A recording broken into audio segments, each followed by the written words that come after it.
Hi, this is Ross with a brief word before the show. So this is the original proof of concept episode that I had recorded with Sebastian back in April when we were first coming up with ideas for the network.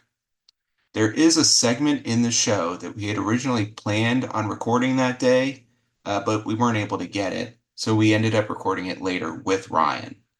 Just figured I'd let you all know. Enjoy the show. Life in Berlin was more or less normal. The eastern sector was still in rubble. The western sector enjoyed all the blessings of democracy. Just by coincidence, this happens to be the company I work for. Hello, Mr. Hazeltine? There's something important I'd like to discuss with you. It's about our daughter, Scarlett. Oh, we'd be delighted to have her stay with us. It's just that... She's flying Pan Am. Plane is due in Berlin at 4:30. What have we got here? Whatever it is, it's all ours for the next 2 weeks. Isn't that marvelous? What have you been up to? I went to East Berlin. East Berlin? There's this boy over there. You're not engaged again, are you? No, Thank God. we're married. For a minute there, I was afraid. She married a communist. How are we going to explain this? Exactly what do you do when you're together? Last night we were blowing up balloons. You've been helping this guy to spread anti-American propaganda? She's pregnant? Is this your idea of a job? Oh, I wouldn't worry about it. He's a wonderful boy. We will take over Western Europe. We will bury you. Bury us, but don't marry me. You can't fool Daddy that easy. I will not be turned into a capitalist. I didn't say it was going to be easy, but we sure can try. What is all this? You're being adopted. Just like that, without even asking me. Is everybody in this world corrupt? I don't know everybody.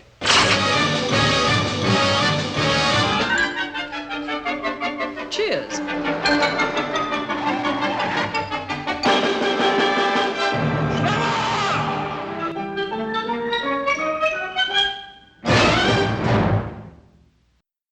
I'm gonna have to repeat. Well, you're gonna have to repeat what you said because it didn't pick up. I don't remember what I said. That's fine.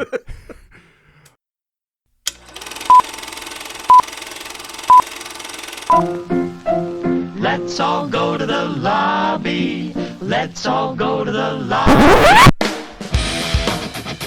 If it's not in frame, it doesn't exist. I am big. It's the picture that got small.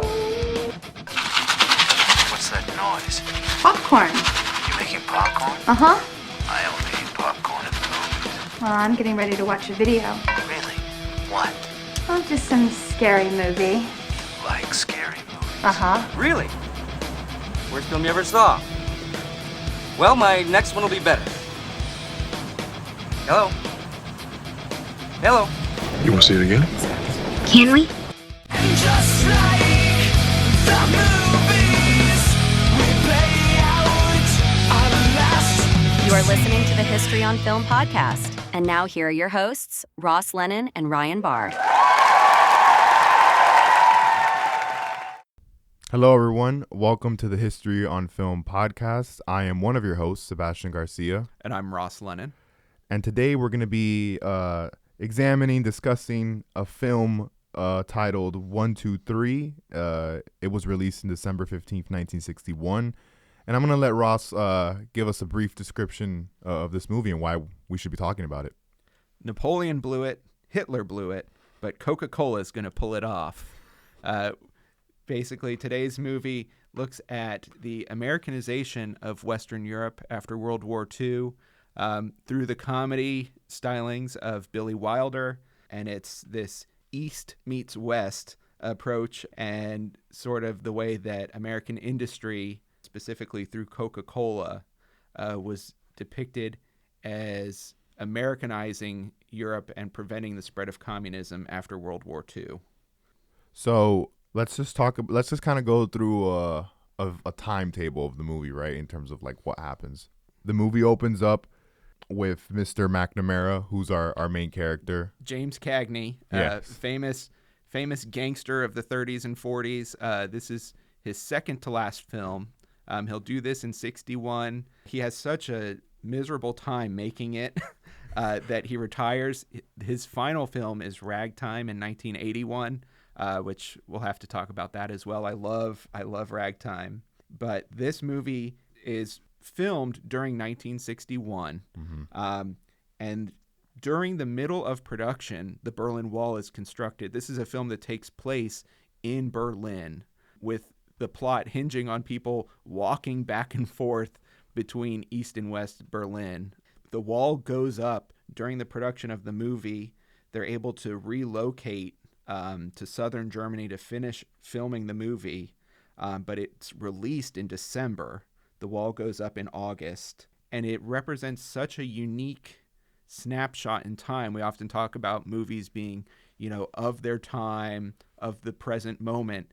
This is a film that during the final post-production, they have to add a line by Cagney saying, "Oh, this all happened 6 months ago," right. Because it's obsolete by the time it comes out. And even, we'll get into this later, but sort of the approach to how the communists and the East Germans are treated, it's after this, you don't see it really ever again, with sort of this, I don't want to say respectful, but like this more kind of gentle comedic touch. Yeah, like there's more like friendly, sparring back and forth. It's not vicious. Right. Yeah. Yeah, I mean, compared to, we'll talk about 1980s Red Scare films, and certainly like Top Gun or Red Dawn, where basically everybody from the other side of the Iron Curtain is like a G.I. Joe villain or something, like the critique of them here is sort of like, oh, well, of course we'll give you right of inspection. Oh, but we'll veto it. Oh, and like there's this bureaucratic sort of, comedy. Or one of my favorite lines is the young German communist character Otto saying, "Oh, I have to pack up all my possessions. I just need my chessboard, my other shirt, and 200 books." Just sort of this idealistic sort of character that would cease to exist after this. And in terms of the bureaucracy, you're talking specifically about the scenes with Mr. McNamara and the 3 Soviet commissars, right? Yeah. Mm-hmm. The 3 Soviet bureaucrats. Right. Which one of them turns at the end of the film? Yeah, well, and one of them is, he says, "Oh, I'm actually not from the beverage commissariat. I'm here from the KGB to monitor you guys, but I'm on board with you." Yeah. So. And by the way, obsolete, not to the story, because like what you just said, it's obviously a very, remarkable snapshot in a moment of time where it was brief. Yeah. Just these Soviet-American relations before the Berlin Wall was erected in August of 1961. So, but just walk me through some of the main like beats of the movie. Okay. Some of the main characters and scenes, and before we get into the deeper stuff. Yeah, and I'll try to use character names because I don't know if everybody's familiar with all of the actors. Yeah, James Cagney, was very famous. Like I said, this is sort of his, not necessarily his swan song from acting, but he thought it was when it was over. Horst Buchholz plays Otto. Pamela Tiffin plays Scarlett.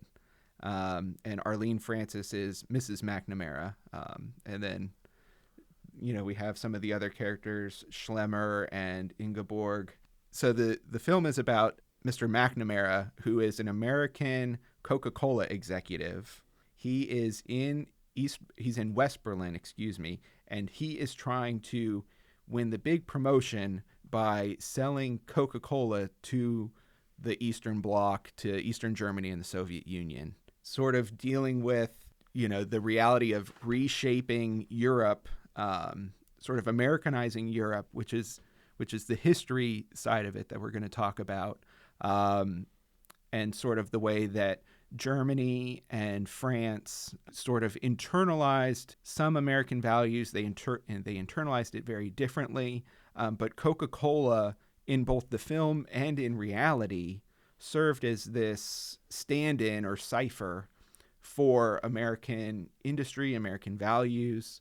And basically, so the film it's a screwball comedy, which is a genre that doesn't quite exist anymore, but it's a lot of fast-paced dialogue. Basically, if you think of those little toy cars that you pull back and you build the tension and then you let it go and they zoom across the floor, that's another good comparison for screwball comedies. because as McNamara is trying to sell Coca Cola, the 17-year-old daughter of the head of Coca Cola, Scarlett, this young little hot-blooded Georgia girl, as she describes herself, comes to visit the McNamaras, and then at night sneaks into East Berlin and marries a young communist who's studying to be a missile engineer. And so there's this East meets West romance, and basically the film is building to this climax of the head of Coca-Cola coming to visit his daughter, ostensibly in West Berlin, as McNamara is trying to dissolve the marriage and then some, and then wait for his boss to come and hopefully give him the promotion. And he has to figure out what he's going to do with the daughter and her new husband. And basically just it builds to this, great conclusion. Yeah, I think you covered it greatly. The main beats of the storyline. There's a couple things that this was my first time watching it. Yeah. Tell me your thoughts. I had seen this a few times. I've written on Americanization of Europe. Since this is our first time doing this, I want to start a little bit by saying that a lot of my areas of interest as a historian are containment culture, the 1950s, and sort of American-Soviet relations in the Cold War. I would describe myself broadly as a Cold War cultural historian. Nice. Yeah, for sure. So since this was my first time watching the film, I have obviously first impressions, but some takeaways that I want to run by you. You are the expert, at least in my eyes, Ross. You are the expert. I did notice, like, around immediately as the film opens, the narration, which I think it is Mr. McNamara who's saying that's Cagney. They had him record that in post. Right. Yeah. It's funny, like around the 2-minute mark, he says something along the line where it's like East Germany is still in rubble, while, like, and people's daily business in East Germany is just parading. Yeah.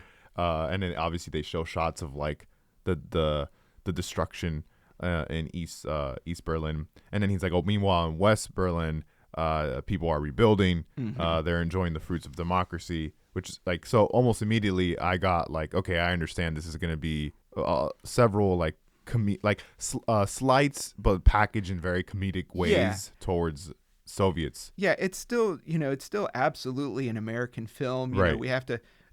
American films are, especially during the Cold War, are always going to advance American interest. Right. But they're doing it very wisely. Yes. We'll talk about him in a little bit, but, this film was written and directed by Billy Wilder, someone who will return to throughout the series. But it is very clearly from the perspective of a Coca Cola executive. And so that sort of mentality of, the West is rebuilding, and we'll talk about the people, the other Coca-Cola employees that we see, the German employees. There's a lot of very obvious subtext there. Right. But just the idea of, that the American side would benefit. I mean, just thinking from the fact that so much of, Russia was destroyed, was invaded. The reason why so much of the American rebuilding and the Marshall Plan was possible is because our industrial base was not bombed the same way that France was, that England was, that Germany was. Right. And just sort of a lot of the people that we, got to help do it. And then around, around the 5-minute mark, it's McNamara like boldly boasts that they're going to be the first American company to break the Iron Curtain, which of course gets into that Americanization theme that we'll talk a little bit more about later. But it's funny, then almost immediately after, the 3 Soviet bureaucrats walk into his office and they start this like friendly negotiation, but of course the subtext very obvious, like the Cuban cigars, and then they're like, oh, well, McNamara smokes it, and he's like, well, this is a bad Cuban cigar, and they mocked, oh, well, they give us bad cigars, we give them bad missiles, which totally is like could be read differently just a year after when the Cuban Missile Crisis happens. Once again, this film is released December 15th, 1961. The Cuban Missile Crisis is late October, the 16th to the 28th in 1962. So within a year of this film's release, there's a couple of jokes about missiles, hitting Miami Beach and being in Cuba. And just a year later from this film's release, another great film to watch would be Matinee, which is set during the Cuban Missile Crisis in Key West. But just the idea that, we talk about how East and West relations, changed after this. That's a big reason why, people don't feel like joking about it anymore. Obviously down the line, we'll talk about Dr. Strangelove. I think this film really does demarcate an unofficial end to sort of the more playful approach of East meets West, just because of, events that are happening and conspiring at the same time that this film is literally being made. You know something? You guys got cheated. This is a pretty crummy cigar. Do not worry. We send them pretty crummy rockets. Right. In that same dialogue, one of the Soviet bureaucrats calls Mr. McNamara the ugly American, which I wrote that down particularly because that was a novel that came out in 1958, a very popular novel, which basically presented a very intense and blistering critique of U.S. aid in action. Some of the plots of that novel are kind of, you could see it a little bit, like the similarities between Mr. McNamara's kind of character and his character development throughout the film and kind of the main beats of the ugly American, the novel. Essentially, a well-meaning but self-righteous, U.S. technical advisor who's, increasingly whose insensitivity to local culture and failure to kind of integrate, or learn the native language. Well, he tries to learn the native language with his secretary, which we'll get into that. Well, and I think this is maybe a good spot to sort of start to tie in some of the academic side of this, because early on in the film, because it's not about the Americans adopting, to these European customs. It's about the Europeans adapting to American customs as sort of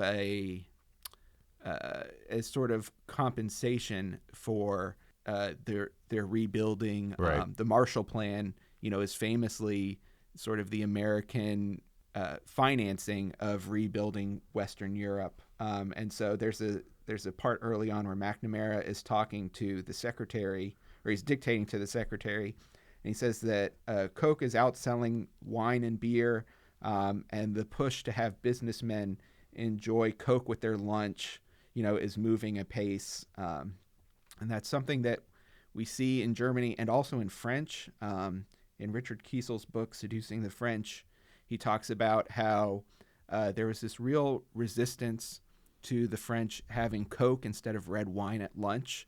And it was just sort of seen as this sort of shift in traditional cultural practices being consumed by the encroaching American identity. And so just the idea of being able to entwine consumption of Coca Cola as part of a daily routine, sort of undermining French and German identity, and being something that was not just consumer choices, but a very deliberate choice by Coca Cola as a means of expanding American cultural hegemony after the war. I do think that you can make the argument that because this film was released and produced in a time where Soviet and American relations were still somewhat amicable, and not as vicious. Yeah, and again, I wanna stress that amicable is maybe the best possible word that we could come up with, but the Red Scare, the second Red Scare, begins in the early 1950s, and certainly America's relationship at home and abroad is defined by its opposition to the Soviet Union, beginning in, I believe it's 48, when we start talking about containment openly. Right. Yes. I think the reason why we talk about it as being amicable here is because there's sort of this carrot and stick of containment. So just to back up a little bit, containment was the idea that after World War II, we have the West, which is the United States and Western Europe, and we have the East, the Eastern Bloc, Eastern Germany and Soviet Union.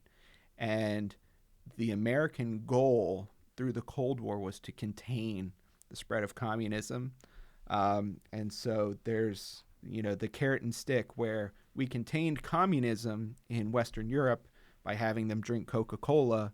We contained the spread of communism in Korea and Vietnam through warfare, and in places like Indonesia, they did not get to choose to drink Coca Cola as a way of spreading democracy, the way that we would think about it. So, so Western Europe really got the carrot, and we can think of the global South in South America, Africa and Southeast Asia is really getting the stick in terms of containment, which, the carrot part we can play for laughs in films like this, but, it really takes a different context in the other places that you look at it. Yeah. And I guess I should clarify. I meant like really after 61 with the wall, then the Cuban Missile Crisis, and then escalating tensions in Vietnam throughout the mid 60s,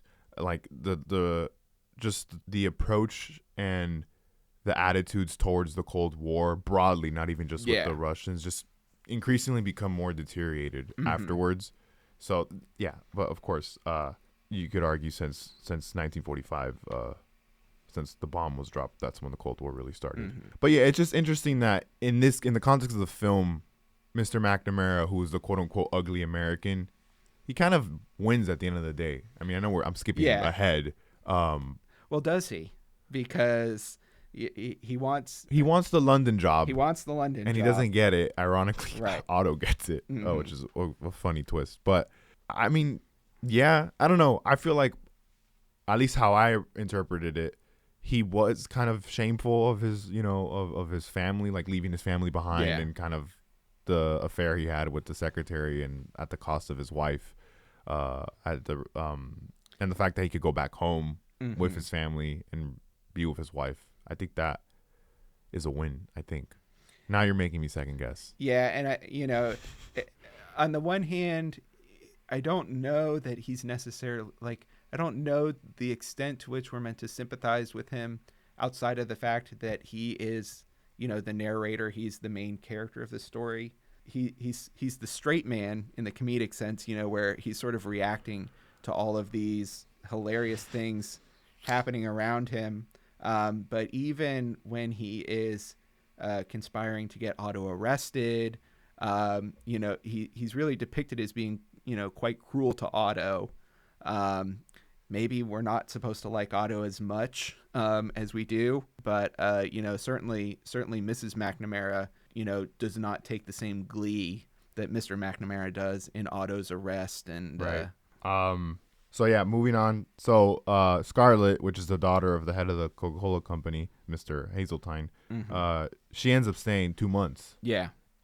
Which was supposed to be a 2-week deal, 2-week stay. And then of course that's when Fritz, which is the driver for Mr. McNamara, reveals that he's been assisting Scarlett, with her sneaking out to East Berlin. But of course, in this particular moment of the film, around the 30-minute mark, she did not return this morning, which is kind of the start of the climax. Yeah. What's the deal with the unless the commie shoot the plane down running joke? Yeah, I think that was just, They say it a lot of times throughout the film.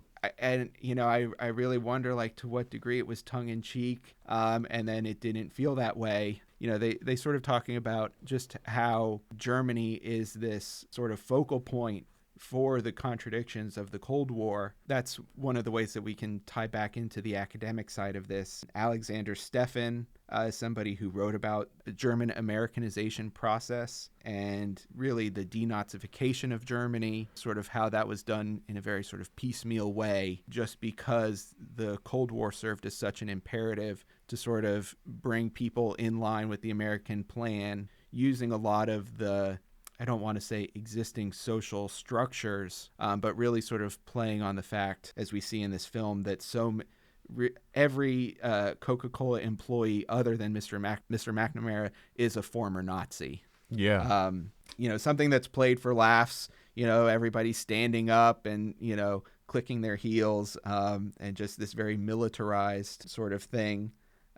Germany served as a focal point for the Americanization process because that's where the Iron Curtain was drawn. Right. And so you had these two sort of phases of German Americanization from 45 into the late 50s. It was sort of America importing their culture into Germany, and then beginning in the late 50s, early 60s through to the 90s, just sort of their internalizing and sort of the way that they metabolized this American culture. It is interesting that in that same conversation where Fritz, the driver, reveals that he's been assisting Scarlett to sneak out to East Berlin, Mr. McNamara orders Slimer to communicate with East Berlin, and then he explains that it's like a whole convoluted process just to get a phone call through East Berlin. There's no way to make a phone call down the street. Right. You have to go to Bonn and then go to the commissary.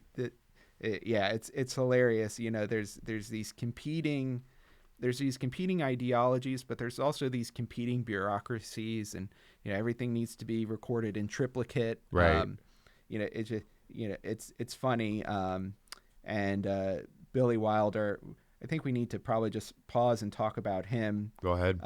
But probably the closest comparison to this film is his very famous Ninotchka from 1939, which is another American-Soviet love story, but it takes place in France. And that was Greta Garbo. It was actually her second to last film too. So he's really kind of getting people on their way out the door. But that was sort of this story in reverse, with a Soviet bureaucrat going to France to oversee the sale of some jewels that had been taken by the Soviet Union from the fleeing royalty. And she falls in love with an American. Go ahead. So Ninotchka is this sort of American-Soviet love story, and it sort of started this sort of mini cycle, you could almost say, of films. It was almost remade exactly the following year in Comrade X. There was The Iron Petticoat and Silk Stockings. And so there was this sort of trend of American and Soviet love stories that were all romantic comedies. And, there's quite a bit that he borrows from in here. And then Billy Wilder himself is an Austrian. And so he was sent over by the Americans to sort of get the film industry in Western Europe back and up on its feet after the war. Yeah, and circling back to that scene, what I kind of wrote down with that whole, it's a comedic commentary regarding like just the hassle it takes to communicate, even though it's across the street. Yeah, especially once you're at the wall. But also I think at a more profound level, it also speaks to kind of like these ideas of Western technological superiority over Eastern technological superiority, of course, because as we've been saying, this movie, the point of view, the perspective of this movie is told from an American lens. And I just think it's important to keep that in mind. As we move along, Scarlett, she obviously walks through the door suddenly, and then she she reveals to Mr. McNamara that about her time in East Berlin, and that she married a young communist named Otto, as we said. But here, the Otto comes in though. He's waiting outside, right? And then he's on his motorcycle, and then he tells him to come in. And of course, can you describe to the listeners how Otto is dressed? So he has sandals. He has, I think it's like long corduroy pants, and he just has this, really shaggy head of hair. He's got his hat on, and just sort of presents this total opposite to the very rigid structural layout of, the Coca-Cola facility. Cagney's in a suit. All of the Coke employees are, in formal workwear as we would think of it. And so he just, by his very appearance, creates this, visual opposite and just sort of this and why is it bohemian important? Nature of it. Why is it important to depict a young communist like this? Not only for the plot of the movie, but of course, broadly speaking. Well, I think, one, it sort of, undercuts a lot of I think it was probably intended to undercut a lot of the ideas of, rebuilding and sort of portraying them as, more bohemian.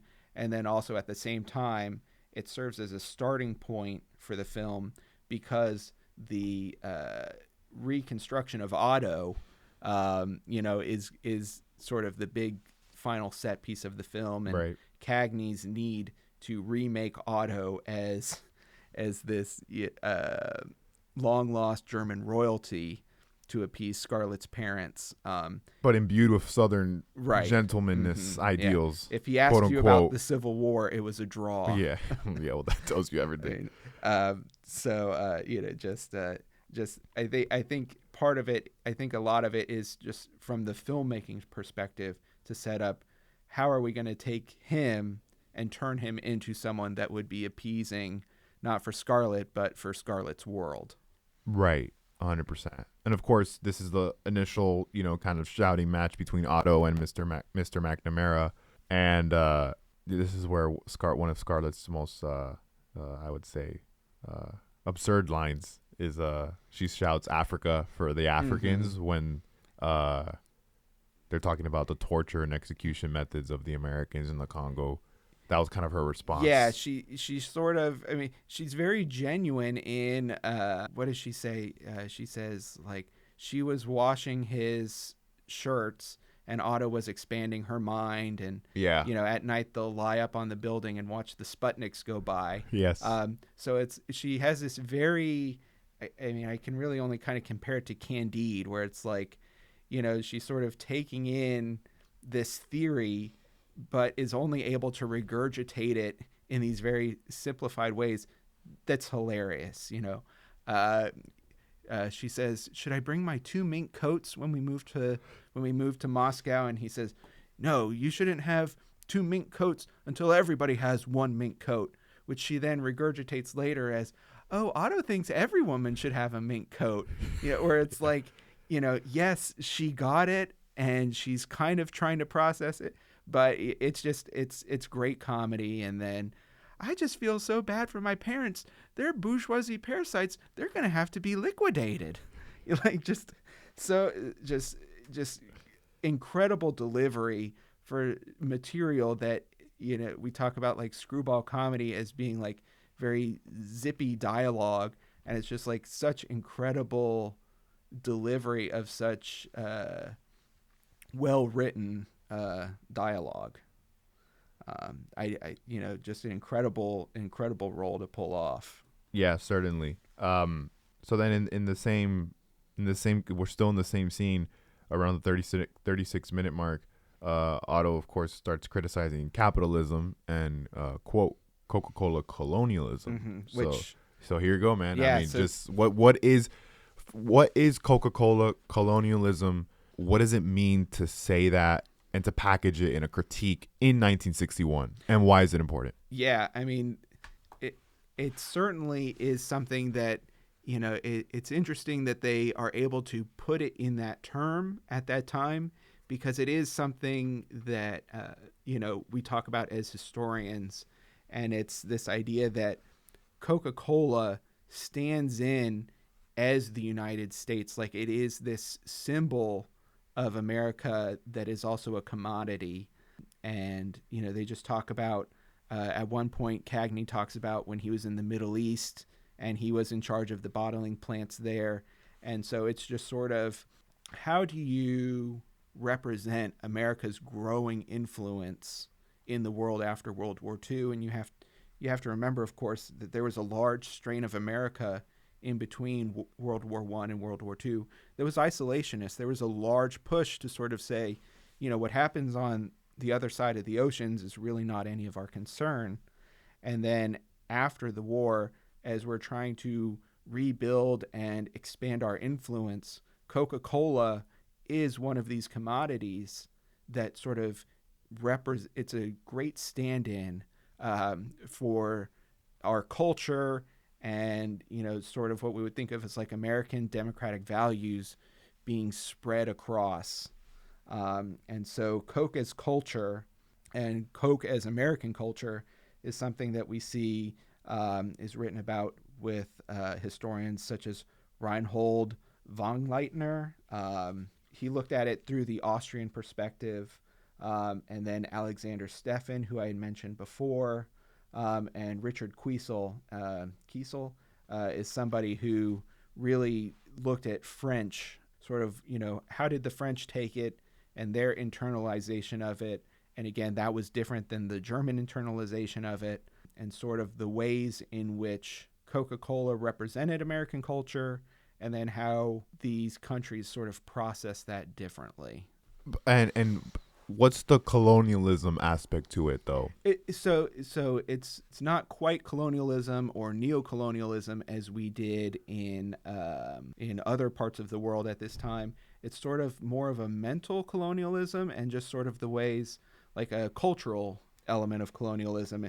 And, like I had said earlier about Coca-Cola replacing beer and wine as sort of this idea of like, well, Coca-Cola is a stand-in for American cultural identity and sort of cultural norms.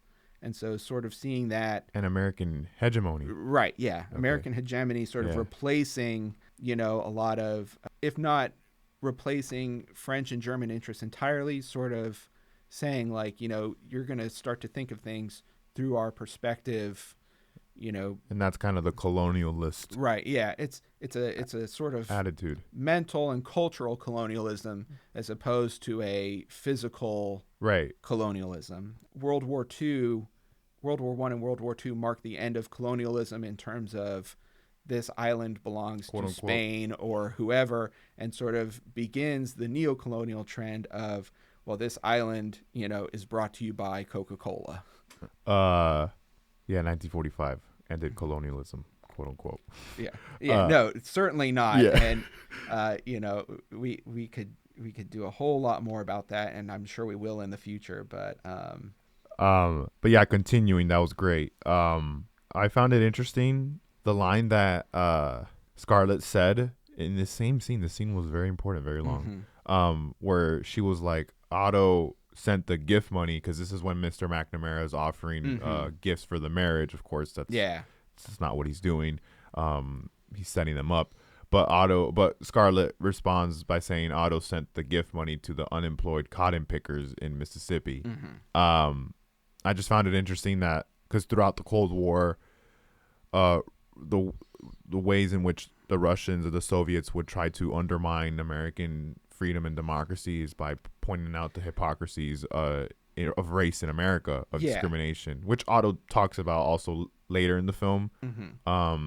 So I just found that that line very interesting. Of course, it's meant to be something to laugh at, but there's subtext. Yeah, and certainly we do get some interesting little bits and pieces of what life was like in America at this time in a film that takes place entirely in Germany. Yes, 100%.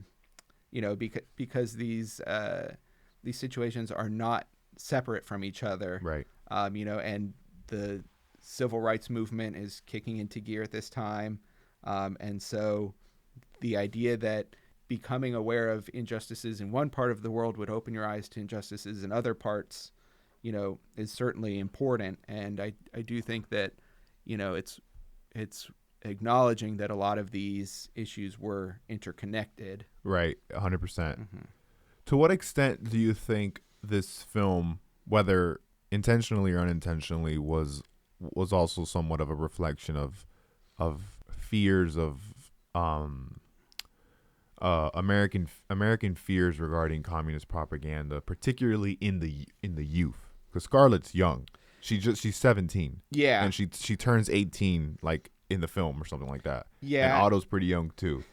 Yeah, it's interesting because it sort of gives the impression that it's like she was brainwashed, but it wasn't that hard to do in the first place. But yeah, I don't know that this was necessarily, there were these sort of social issue pictures of the 1950s. I don't really see this in line with that. I do think because this is more of a, like a high-speed comedy, I think it's just sort of like, you establish these characters as, as not necessarily tropes, but you sort of establish these characters as rough outlines, and then the plot and the dialogue move so fast that you kind of just take everything sort of as a setup for the next. I don't know if that answers the question. Oh no, it was a genuine question. Okay. No, I wasn't testing you. Okay. It was a genuine question because that's what I kind of interpreted it in that scene and subsequent ones regarding like fears of brainwashing Scarlett or whatever, and given that Scarlett's really young. Okay, moving on. I just want to say the car chase was actually a really great scene. Yeah. I mean, like, it was a good scene. It's up there. I liked it. Yeah, it reminds me a lot of North by Northwest. Yeah. Sort of those scenes, like the driver's perspective.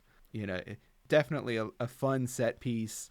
There are a lot of really fun, high energy scenes in this movie.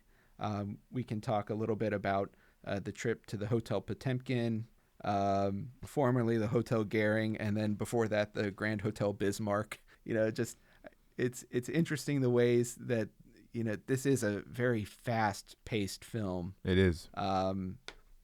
It's a breeze to watch. All right, so now just kind of moving closer to the climax or to the third act of the film, where Mr. McNamara attempts to completely do a complete makeover of Otto, physically as well as, of course, ideologically, in order to appease the boss, Mr. Hazeltine, which is Scarlett's dad, of course, as he arrives to West Berlin. Let's just unpack it. Like, how I interpreted this entire third act was, of course, ideas of Western civility, in terms of like how to dress, how to talk, how to eat, and of course, I think it was a very grotesque like image of Soviet manners as well. Like they just depict Otto like grabbing the chicken and eating it like like an animal or whatever, and then kind of ordering him, no, that's not the way to do it, it's this way, it's that way. And of course, like these ideas of Western civility it's probably too broad of a term to even say, because a lot of it's also like rooted in Southern culture, especially once they tell Otto what to say when Mr. Hazeltine asks. Yeah, and even Gulf Civil War.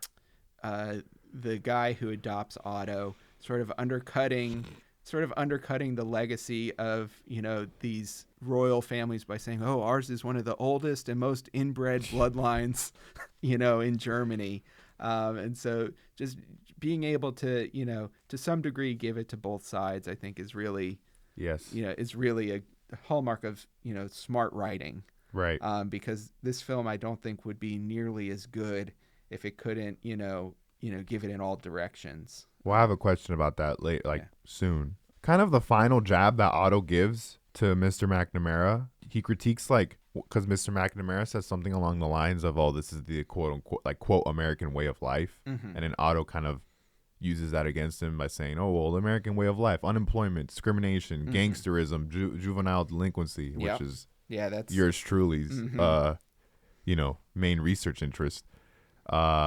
Yours truly, as in Ross, not mine. Yeah. Mine's truly. Yeah, mine's truly, I should say. You just kind of give a shout out to the boy. But yeah, I mean, why is it me or did I miss something in terms of like why the sudden change of heart? Not maybe that's too like rosy of a phrase in terms of Otto. Like, why did he suddenly like Yeah, that's a really agree. good question. And I was think, confused. I mean, at one point he does say that the first thing he's going to do is unionize all of the employees.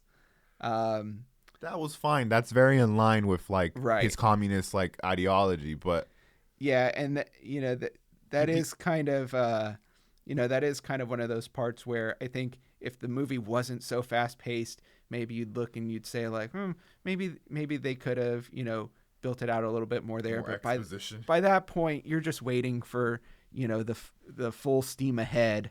It's kind of like Mario. He can run across one little gap. Where it's like, okay, well, we can thin out sort of the reasoning here to get to the fun part.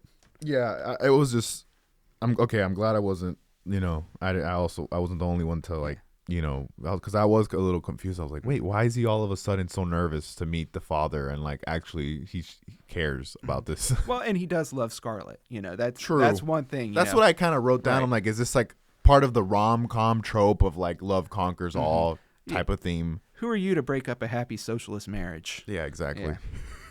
Yeah. All right, big picture. How was this movie received in 1961? From critics, but from also the general audience. So this film had a really interesting reception. A lot of the critics really liked it.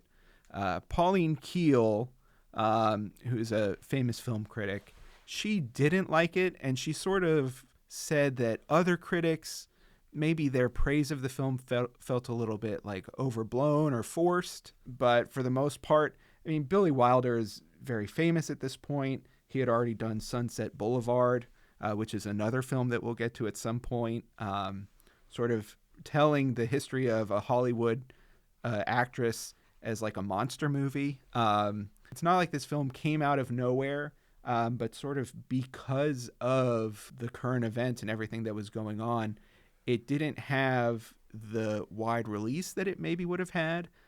It was banned in parts of Europe for a long time. And then in Germany, it was re-released in the 1980s, and it ran for a full year.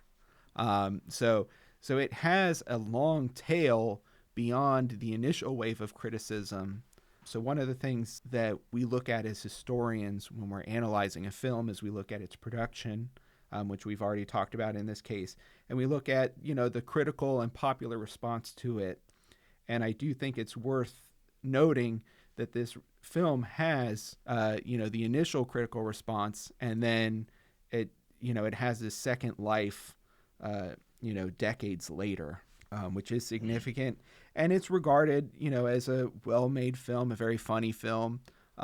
It certainly holds up today. I think a lot of times when we talk about, does a movie age well? Does a movie not age well? Particularly comedies. Comedies are always of a particular moment. Right. And so we might say like, oh, this movie, it was very funny when it came out, but now not so much. The famous hobby horse of, oh, well, you couldn't make this today. I think one of the things as historians is we have to look at sort of what does that tell us about the people that made it? What does it tell us about the people who were responding to it and how? We sort of think that people responded to films very uncritically, but very oftentimes people were able to articulate problems with films when they came out that we just assume, oh, well, they must have liked it because it got made. But, so this film did have a very long life, a very long response. And I think being able to mine comedy is a different skill set than a drama, because you have to look at like, well, what are the jokes that they're making, how and why? And I think it's a lot more fun. There's probably stuff that you and I missed just by virtue of being born. Distance. Yeah, many decades after this film came out. There's a lot of callbacks to other films. A lot of the humor is sort of mined from having a familiarity with other kinds of movies that had come out in the past. An obvious one is Scarlett, is this Southern Belle character, and then Mrs. McNamara refers to her at one point as being Gone with the Wind. A very, very obvious film reference. Right. But, there was sort of, in this era before you could rewatch movies at home, there was this tendency to have callbacks to other kinds of films. And so I do think a lot of that humor might be lost on us, but it's something to sort of approach when I don't think we've even mentioned this, but when Mr. McNamara finds out that Scarlett is pregnant, he says, "Is this the end for little Rico?" Which is a callback to the film Little Caesar. So in comedies, and the Spartacus reference. Yeah, Spartacus. Yeah. There's tons of film references, Easter eggs. Yeah, that we pick up on the films that we recognize, but I think even more some of the dialogue would hit differently for people of that era as opposed to us as historians. And that's one of the fun things that we get to, work on, is finding Easter eggs that are not so obvious. You said something very interesting though, about how a movie ages, and you kind of were getting into it, and I want to extend it a little bit more. Of course, like how a movie ages, how it stands the test of time, and how it gets received in subsequent generations is of course like historically like contingent to that culture. Like if we still find something funny today, it's because of it tells us more, like you said, about our contemporary moment more than the comedic tones of that era. Of course, like I think, and correct me if I'm wrong, but I think part of the reason why the movie perhaps ages so well today is because of the outcome of the Cold War. Yeah, and also I think just because it's so smartly written. Yes, it's balanced. It's balanced, but it's just right. I mean, it's not trying to be truly balanced. Right. It has an agenda. Every film has an agenda. You can't fault them for that one way or the other. But it is written very cleverly.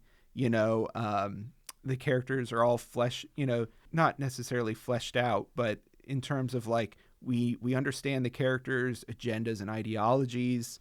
So it is a very. I mean, Billy Wilder was a brilliant screenwriter, so it's no surprise there. But hold up, you said he was Austrian. Yes. So do you think that perspective that he brings into it is partly the reason why there is somewhat of a balance in terms of the social commentary and comedic critiques of both American and Soviet ideology in the early Cold War? So he's of Austrian descent, but I know his film career was made in America. Okay.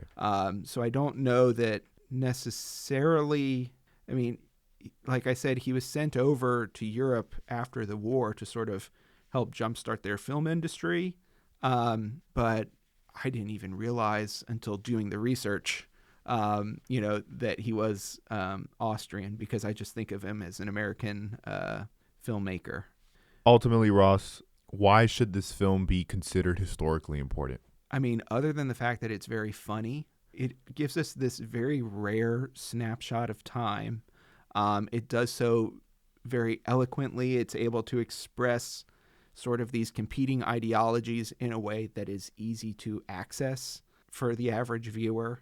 I think it's one of those things where it presents you a lot of very detailed information in a very easily digestible way. And I think, like we said, it has an agenda, but it's able to articulate sort of all the competing components of that agenda in a very interesting way. It doesn't pull punches. It makes a very striking critique of the Western Germans and that sort of piecemeal approach to incomplete denazification. And I think just really presents the viewer with this clear-eyed view of what the situation was like prior to the wall going up. Even though it is a comedy, it sort of gives you this feeling. So much of film is like hyper reality, especially comedy, where it's like we're exaggerating everything to emphasize the contradictions of life, the sort of, like by bringing things to the fore, by cranking them up to 11, it helps us to pick out these things that would otherwise be very subtle. So, when McNamara is talking to Schlemmer, and he's saying, "What did you do during the war?" And Schlemmer says, "Oh, I was in the underground. And it sort of belies this point that a lot of people in Germany and France would say like, oh, I was resisting in my own way. And of course Schlemmer's talking about, I was in the underground, I was working for the subway, he's like, I was a subway conductor. But it just where everybody, once the war is over, is trying to recontextualize and say like, oh, well, actually I was on the right side of history the whole time, even though very clearly they weren't. Right. It's this very interesting sort of, instead of just saying like, oh, here's all these people who changed their uniforms and are still clicking their heels and everything else, it gives a sense of the way that people try to challenge their own identity and, sort of contextualize their actions and, just the complexity of 2 world wars within 40 years and, just these rapid changes to European social life and, the arrival of American culture.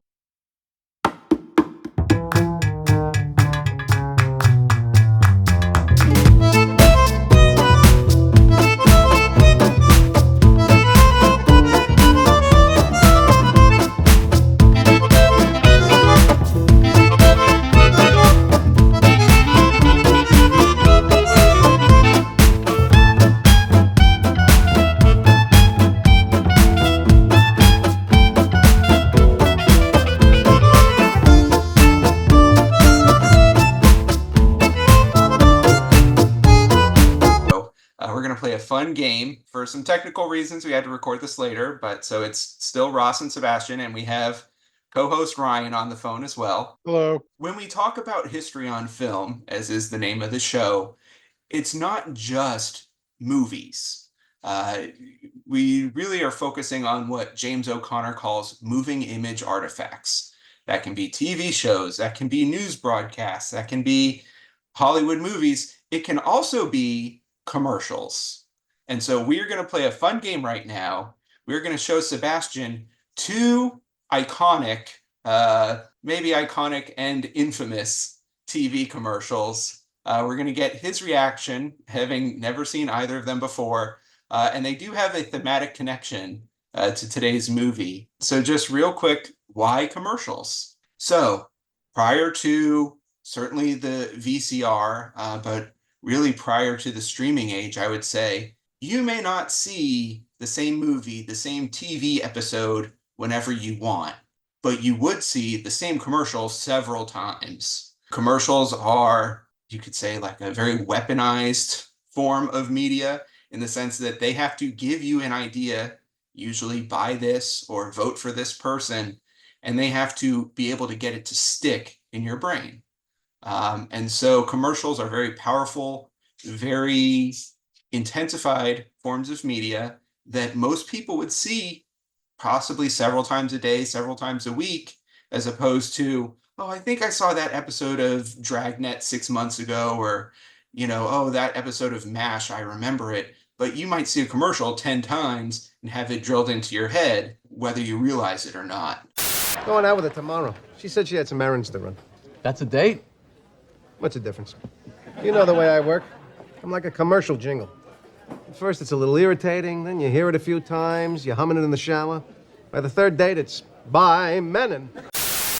And commercials have a very significant role in American history. There's all kinds of iconic commercials, from the 1964 Daisies ad to Ronald Reagan's 1980 It's Morning Again in America to the Quiznos Demons in 2001. And so I wanted to show these 2 commercials. The first up is going to be from 1971, and this is Hilltop, and this is a Coca Cola commercial. So Sebastian, we just watched a Coca Cola movie in 1963. Now we're going to watch a Coke commercial from 1971. We are at the height of the Vietnam War, and this is what is broadcasting into Americans' homes. I'd like to buy the world a home and furnish it with love. Grow apple trees and honey bees and snow white turtle doves. I like to teach the world to sing. Sing with me. Perfect harmony. Perfect harmony. I like to ride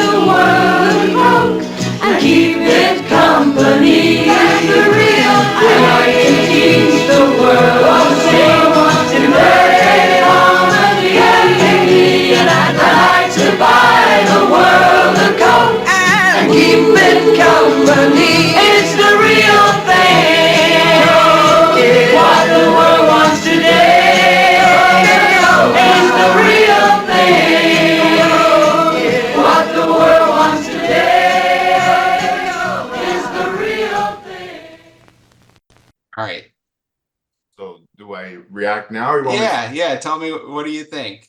Okay. Let's- It's an interesting commercial. I obviously very apparent the multicultural contours of the crowd and this idea of trying to. It almost seems like we can achieve world peace through Coke, which is in '71, as you said, the height of the Vietnam War. So people are probably very disillusioned by world conflicts. I'm just trying to compare it to the movie we saw. It seems like it's not as, I don't know if aggressive is the right word, but like this idea that Coke is more of a peaceful agent than a colonizing agent, if that makes sense. Yeah, no, it's absolutely, absolutely fits in with all of the, Coca Cola colonialism we talked about. By using young people, young photogenic people, it sublimates a lot of the youth movement, coming out of the 1960s. And it just sort of says like, hey, what if we're all just, awash in, well, they didn't use high fructose corn syrup at that point, but what if we just let the Coke wash over OG us? cane sugar, baby. But so it's like, it definitely is like whitewashing a lot of, Coca Cola relies on a lot of production from the global South. It relies on, a lot of questionable labor practices still. So it's like, it's definitely, painting this image and broadcasting it into American homes over and over again. Like, oh, well, wouldn't everything, if everybody could drink a Coke, this would all be over. Yeah. So it is like, this is like James Cagney winning at the end of the movie. Yeah, no, absolutely. You captured it really good. That it's a shift. Like that's what I was trying to say. There's this shift from even when, and the movie came out in '63, you said. Yeah. So I mean, it's not even a decade later, and it almost seems like there's a shift in the message of what Coke can bring to the world, and that whitewashing idea. I could totally see it. And this they did a reunion commercial 20 years later, in the early 90s. There used to be, in the doldrums of summer when there was nothing on TV, every so often you'd see like an hour-long special of like, oh, the greatest commercials ever. And this is considered to be one of the greatest TV commercials, ever made, to the point that, Ryan, you're the Mad Men expert, so I'll let you talk about the legacy of this film as it continues, into the very recent past. Right. So so obviously this commercial's had a big impact on, and a big influence on marketing commercials since it premiered. That song was even re-recorded with the Coca Cola references taken out, and it was sold as a single record, and it was a pretty moderate hit in like 72, 73. So that's, so like Ross said, this gets kind of labeled as like one of, like, if not the best, but in the top 10, top 5 like best commercials ever. And it does have that very long reach, to the point where, and before I get to this, I'd also like to piggyback on a couple of things you guys just mentioned. In 1971, we also started to see where the kids that were the hippies and the counterculture kids that were children or teenagers in the 60s were now entering the workforce in the 70s. And one of the areas they were entering was marketing and Madison Avenue. So I think this was also, there was two things going on here. One, Coke was trying to look hip and young, but also you had younger marketing people working at these firms on Madison Avenue, that wanted, they're like, no, we want to, this is how we see the world. It's not the, skinny ties and the suits of late 50s, early 60s, which brings us to probably my favorite show, and definitely one of the best shows ever made. It's been off the air for several years now. I think the last episode aired in 2015, I want to say. I think it ran 2007 to 2015, but the show Mad Men is about marketing executives in their lives as they work and navigate the changing times and changing cultural norms from throughout the 60s. And the series does go from 1960 to 1971. And it kind of explores these different things like women entering the workforce, divorce becoming more less taboo, things like that. And it kind of shows how in 1960 it was still like the 50s. You know, we like to think now in 2024, especially young people have this idea like, oh, it was the Beatles and hippies and free love and Woodstock. And no, it was that was like 1 year out of the entire decade. It looked like the 1950s, the Eisenhower era, until about 1965. And that's one of the points of this show. But in this show, the main character, Don Draper, spoilers for a show that's been off the air for about 8-9 years now. So sorry for anyone listening who's been meaning to get to it. Throughout the series, the smaller firm that Don Draper works for keeps trying to be pretty much poached by McCann, which is McCann Erickson, which is a real marketing firm. They're still around today. They're up there with like Kinsey and some of these other like institutions that were like formed at the turn of the century in New York, and they're seen as like monoliths of American business culture. And so anyway, throughout the series, McCann is trying to get Don Draper to come and work for them. And one of the things that they keep dangling in front of him as a stick and carrot is that, oh, we have Coca Cola as a client, which McCann was, and I believe still is, Coca Cola's international marketing firm. By the end of the series, through different plot contrivances, Don begins working for McCann. He gets delusioned with McCann, goes on a road trip. The last season is Don pretty much going on a road trip, discovering himself. He ends up in a kind of a retreat where there's like a lot of meditation and therapy and a lot of that. Because again, this is 1971 at this point, or 1970, 1971. And again, therapy and going to see a psychologist and meditation and stuff is starting to become not weird or taboo anymore, which was another theme throughout the series. This idea of, I sent my daughter to go see a psychiatrist and she actually got worse and stuff like that. So you start seeing the changing norms towards mental health, which has, of course, continued to evolve even from the 70s. Today, we'd even see what they did in the 70s is kind of archaic and old-fashioned compared to where we are now. Anyway, he goes on a retreat. The final scene of the final episode is him meditating in a group.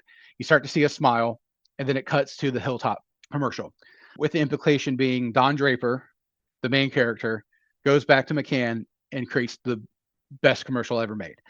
And people who know the commercial, if you're watching the series, like I said, I just had my mom watch it for the first time, and she was picking up on, because she was a teenager in 1971. She was at the right age to remember it when it first came out. She started picking up on throughout the last episode, a lot of the people at this hippie retreat that he's at, this meditation retreat, are dressed like people you see in the commercial. There's like the girl with the red ribbons and the pigtails and things like that. So it cuts. So when you go to the commercial, you see, oh, he is taken, as he has and as these other ad men have throughout the series, taken from their experiences, their lives, their external stimuli, and have internalized it and then put it back out into the world as an ad. So there is a connection with his ad, from the best ad ever made to now the best show ever made. And it just kind of reinforces that legacy of, this is a prestige TV show that was heavily celebrated and won a ton of awards at the time, like reinforcing the legacy of this commercial that is, probably 50 years old or so at that point, like 40 something years old. From 71 to 2015. Yeah. What's very interesting about this final episode is that Matthew Weiner, the writer and creator of the show, knew that if they ever got the full series, like if they kept getting renewed, AMC, he wanted to do 6-7 seasons, which they did. They did 7 seasons. But anyway, apparently several years before they filmed and wrote the final episode, he said he was laying in bed one night with his wife, going to bed. He turned to her and said, "Hey, I have an idea. I think I know how I'm going to end the series. This is how it's going to end."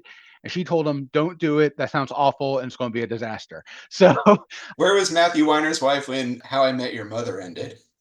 Or The Sopranos, right? Yeah, exactly. Or even the last episode of Battlestar Galactica, the reboot. Mhm. I'm still very salty about how that Yeah. series ended, but that's a different show. All right, Sebastian. So you just watched one of the best commercials of all time. Now let's watch one of the most weirdly jingoistic commercials of all time. All right, and just one more note before we play the second one. Also, I don't know. I'm not making a claim that I know, but watching that commercial. One of my also first impressions was it kind of reminded me of "We Are the World," which I know is not a commercial. It was No, another, that's for spot the on. Like this AIDS. is sort of the first of those kinds of things. Yeah. I Yeah. mean, this thing, So they really- this commercial, I mean, it's even been referenced in The Simpsons, where they have the different people, the episode where I think it's Mr. Burns thinking about what world peace would look like, and it's people of different colors and different, native costumes. No, that you're thinking, gosh, can you imagine a world without lawyers? Oh yeah, and they're all dancing. That's right. Mr. Hutz, when I grow up, I want to be a lawyer just like you. Good for you, son. If there's one thing America needs, it's more lawyers. Can you imagine a world without lawyers? Oh.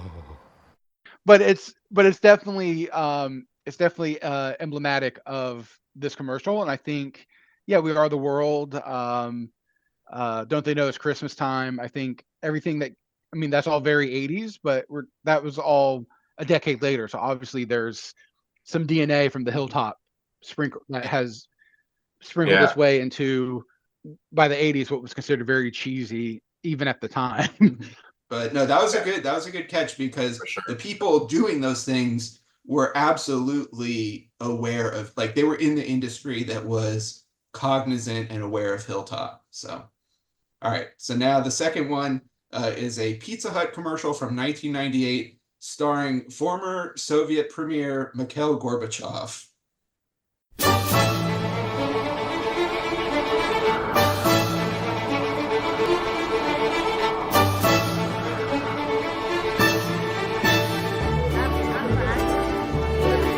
Это Горбачев. Горбачев? Это из-за него у нас в экономике бардак.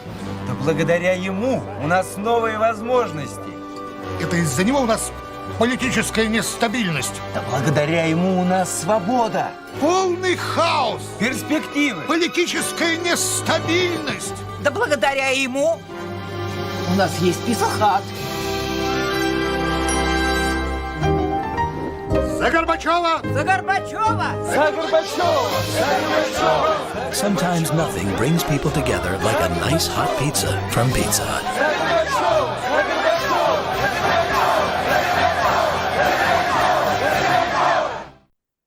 Okay.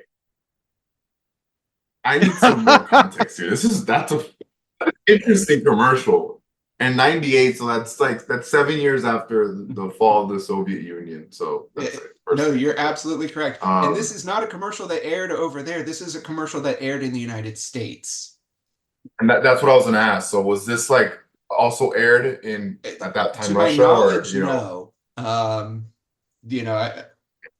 I don't know that it was aired in any other markets.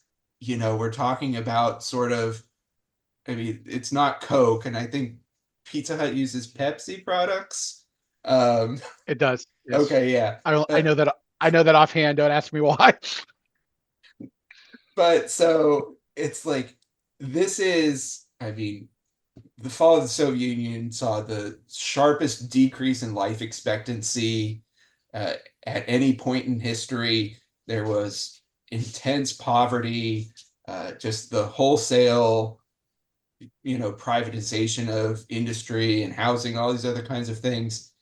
But they did get that pizza buffet for lunch. So it's like for the people who could, start eating out.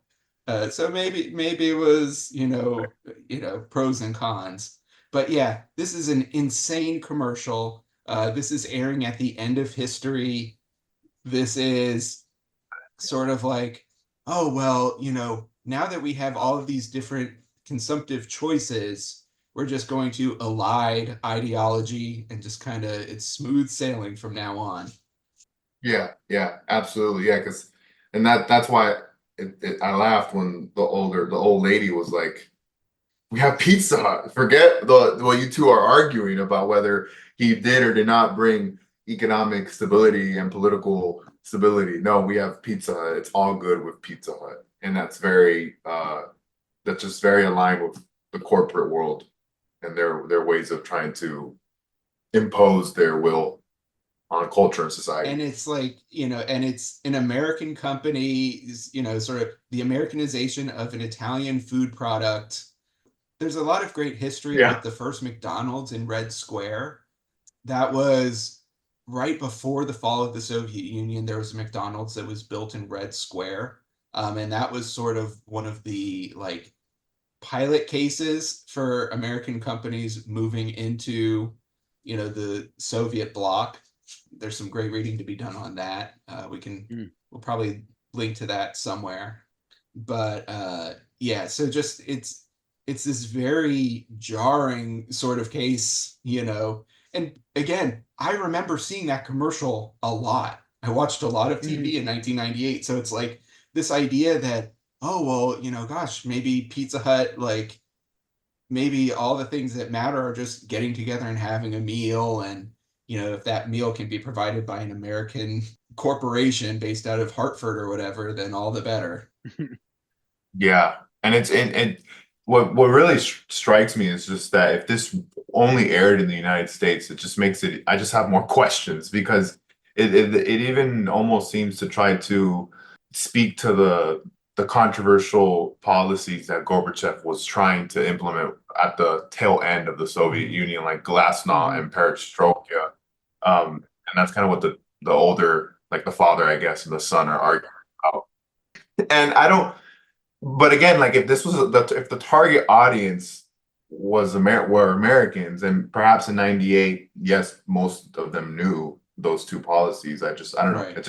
It's a lot of questions. Interesting. So I just looked it up because I was curious. It did air internationally, but it did not air in Russia. So this was aired in international markets for Pizza Hut. I couldn't get a list of where it actually aired. It just said it aired internationally, but not in Russia.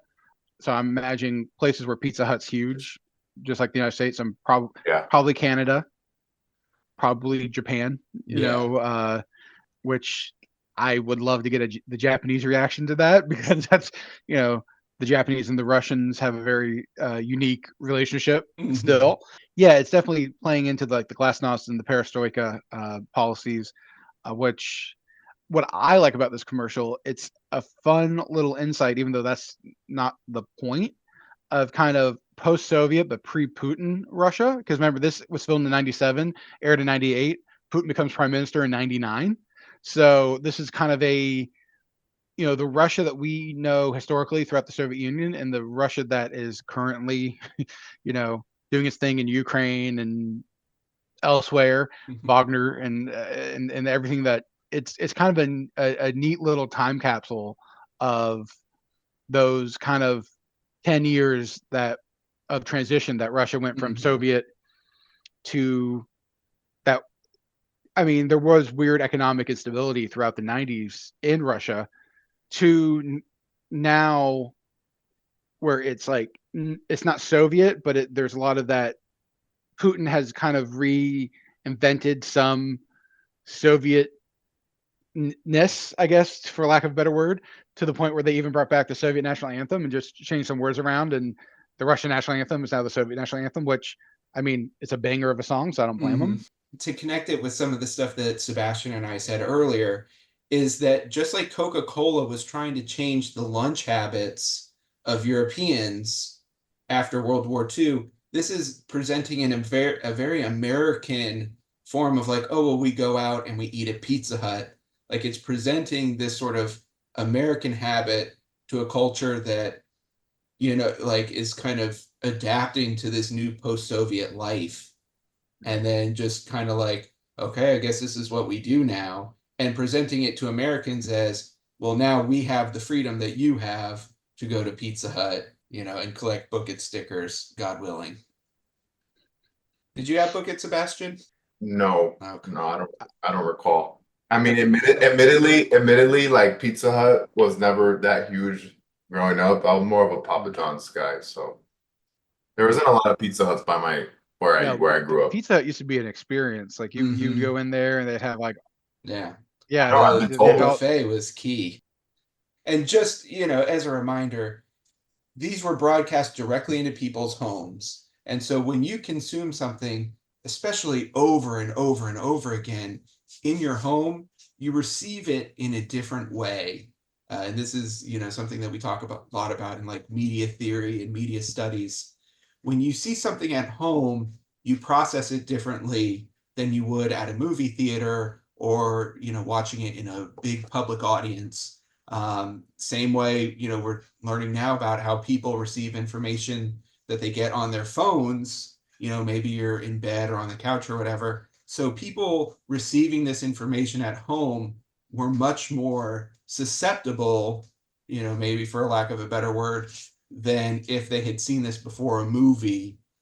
So I do think that with both of these examples, there is an ideology underlying both of these commercials, and I do think people really, ingested them, very easily because they were consuming it in home. I don't know, maybe we'll do like a best of commercials episode. Sebastian, we'll bring you back on and like we'll do a greatest commercials. Well, what I find funny about, and I know we pick these two commercials for a thematic reason, but I do love how also the juxtaposition of the Hilltop being considered one of the best commercials ever made, and the Gorbachev Pizza Hut is considered one of the worst commercials ever made. It's kind of like we got like the top 10, the bottom 10 over here. It's One other thing I did try. So you have Mikhail Gorbachev in a Pizza Hut commercial. Donald Trump did, I think, 2 Pizza Hut commercials in the 1990s. I did try to construct a political compass or with Pizza Hut commercials. I believe in one of them he's with his first wife, Ivana. Yeah. Ivanka. I believe it was for stuffed crust pizza. I believe is what it was for too. Why I know these things offhand, I don't know, but it's why in undergrad my trivia team was undefeated 5 semesters. I've been looking for freedom. I've been looking so long. I've been looking for freedom.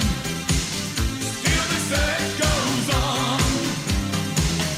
I've been looking for freedom since I left my hometown. I've been looking for freedom. Still it can't be found. All right, Ross. I think we covered it all, man. And Ross, just for the listeners, I should say, we're going to try to do this every episode, of course, when it's relevant. We're going to have a reading list in case any of you want to learn more about the film, its reception, its production, or just kind of learn more about the themes it's trying to articulate, whether from academic historians or just more general popular authors or scholars or whatnot. So Ross, what's this episode's reading list? So I've got a few. The one I want to start with is one of my favorites in terms of Cold War cultural history. It's called Red Scared, and it's by Barson and Healer. And I would almost describe it as more of like a coffee table book. It sort of traces anti-Soviet propaganda through the United States.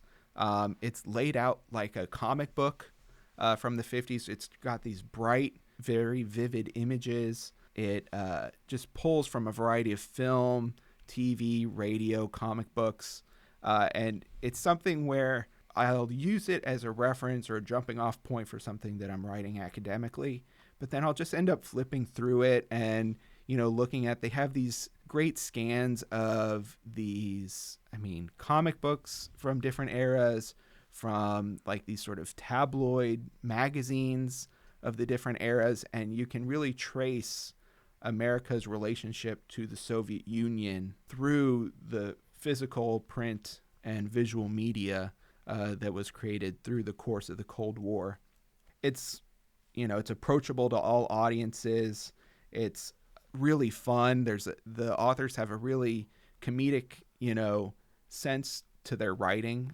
So it's just a lot of fun. It's something, like I said, I use it for my academic work, but then I just end up, it's something I'll flip through and just enjoy, like a coffee table book, just kind of enjoy perusing. The Americanization of Europe by Alexander Stephan is something that I had mentioned earlier. It's a collection of essays touching on, the different parts of Eastern and Western Europe and their responses to Americanization. The Marshall Plan, Launching of Pax Americana by Charles Mee, is a great look at the capital and material sort of arms of American rebuilding of Europe. The Marshall Plan is obviously sort of the crucial component to all of this. That's the money and the means that we sent to Europe. And then Seducing the French by Richard Kuisel is something that I had mentioned a couple of times. And whereas this film, was sort of the German experience, the French experience was very similar, but also very distinct. And Richard Kuisel's book really talks about Coca Cola, explicitly as sort of a stand-in for this new American culture, sort of, I don't want to say undermining, but, sort of sublimating a lot of French identity and sort of the response to it at the time and just how they, sort of adjusted and how did they do it differently than England and Germany and why. Excellent. And we'll add all those books in the description of this episode under further reading. But yeah, that was 1, 2, 3. And real quick, we should mention, films, just as well as books. Okay, go ahead. Yeah. Ninotchka, also by Billy Wilder. Also a East meets West love story. It's a comedy of a different era. It's right before America gets into World War II. So it definitely is distinct in its approach to Europe and the Soviets. Dr. Strangelove, of course, comes out a couple years after 1, 2, 3. And it's also telling a very different story of East meets West, sort of in the context of thermonuclear war and the end of the world. And I think both great films that I'm sure we'll get to sooner rather than later. So there you go. That'll also be under further reading / further watching. In the description of the episode, we'll also include a link to watch 1, 2, 3. It's a YouTube link that has the full film. If you all have not seen it, of course, check it out. And then come back to this podcast or whatnot. But yeah, Ross, that was great, man. Sweet. Thank you so much. I'm looking forward to doing a lot more of these. Likewise, brother. 99 Jahre Krieg ließen keinen Platz für Sieger. Kriegsminister gibt's nicht mehr und auch keine Düsenflieger. Heute zieh ich meine Runden, seh die Welt in Trümmern liegen, hab 'n Luftballon gefunden, denk an dich und lass ihn fliegen.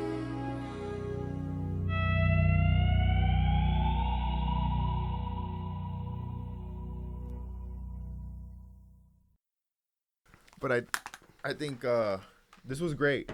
Yeah. I had fun. That's the most important part, right? Exactly, man.